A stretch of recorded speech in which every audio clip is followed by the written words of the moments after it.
Exam के अंदर PIH से रिगार्डेड क्वेश्चन आता है। पीआईएच बोले तो प्रेगनेंसी इंड्यूस्ड हाइपरटेंशन, पीआईएच बोले तो प्रेगनेंसी इंड्यूस्ड हाइपरटेंशन, और जनरली ये दो देखने को मिलती हैं आफ्टर 20 वीक ऑफ गेस्टेशन देखने को मिलती है। याद रखेगा ये टाइमिंग पीरियड भी आपसे पूछा जा सकता है।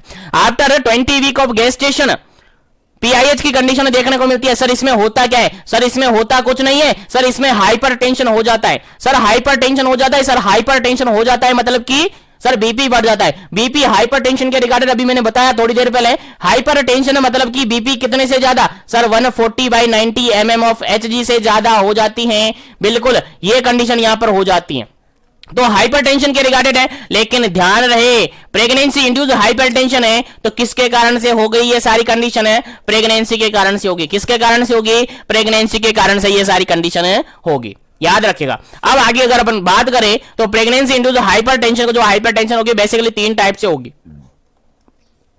बेसिकली 3 टाइप से इसको अपन डिवाइड करते हैं। पहला टाइप है जेस्टेशनल हाइपरटेंशन, याद रखेगा पहला टाइप है जेस्टेशनल हाइपरटेंशन, जिसके अंदर केवल और केवल क्या होता है? हाइपरटेंशन होता है, और हाइपरटेंशन से रिगार्डेड जो एसोसिएटेड सिम्टम्स होते हैं, जनरल सिम्टम्स होते हैं, वो देखने को यहां पर मिलते हैं। दूसरी बात करें तो प्री इक्लेम्शिया होता है। दूसरी बात करें तो प्री इक्लेम्शिया होता है। प्री इक्लेम्शिया की अगर बात करें तो यहां पर जनरली देखने को मिलता है आपका हाइपरटेंशन, हाइपरटेंशन देखने को मिलता है। और हाइपरटेंशन के यहां पर आपकी बीपी अगर देखें, अगर ब्लड प्रेशर अपन देखें तो 140/90 mm ऑफ Hg से लेकर less than 160/110 mm of Hg तक हो जाता है। यानी 140 से तो ज्यादा, 140/90 से तो ज्यादा, लेकिन 160/110 से कम यहां पर बीपी देखने को मिलता है। जहां पर सिम्टम की अगर अपन बात करें तो सिम्टम की यहां पर बात करें तो हाइपरटेंशन यहां पर हो गया है, उसके साथ साथ प्रोटीनूरिया यहां पर देखने को मिलता है, उसी के साथ साथ यहां पर इडीमा देखने को मिलता है, क्योंकि जहां प्रोटीनूरिया हो रहा है वहां इडीमा तो जनरली देखने को मिलेगा ही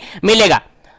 ठीक है, तो याद रखेगा। उसके अलावा नेक्स्ट कंडीशन होती है जो कि कॉम्प्लिकेटेड कंडीशन होती है इक्लेम्शिया, और इक्लेम्शिया एसोसिएटेड होती है प्री इक्लेम्शिया, यानी प्री इक्लेम्शिया के साथ साथ अगर कन्वर्जन आ जाए, क्या आ जाए? कन्वर्जन आ जाए, यानी कि सीजर आ जाए। क्या आ जाए जी? सीजर आ जाए, दौरे आने लग जाए, तो उस कंडीशन को कहा जाता है इक्लेम्शिया। और यहां पर क्या क्या देखने को? प्री इक्लेम्शिया के सारे क्लिनिकल फीचर यानी कि हाइपरटेंशन, प्रोटीनूरिया और इडीमा यहां पर देखने को मिलेगा। साथ ही स्पेशल फीचर आपको याद रखना है कन्वर्जन, यानी कि सीजर आने लग जाते हैं। तो देखिएगा क्वेश्चन पूछा था आपसे इक्लेम्शिया के रिगार्डेड, तो इक्लेम्शिया में क्या होता है जी? सर प्री इक्लेम्शिया तो होता ही है, उसी के साथ साथ आपके कन्वर्जन भी आने लग जाते हैं। यानी प्री इक्लेम्शिया के साथ साथ अगर कन्वर्जन आ रहे हैं तो उसको इक्लेम्शिया कंसीडर किया जाता है। अब प्री इक्लेम्शिया में क्या क्या क्लिनिकल फीचर देखेंगे? सर हाइपरटेंशन होगा, और हाइपरटेंशन के रिगार्डेड जितने भी एसोसिएटेड सिम्टम, साइन सिम्टम होते हैं वो देखने को मिलेंगे। हेडेक हो सकता है, इरिटेबिलिटी हो सकती है। ठीक है, उसके अलावा प्रोटीनूरिया, प्रोटीन लॉस होगा, यूरिन के साथ प्रोटीन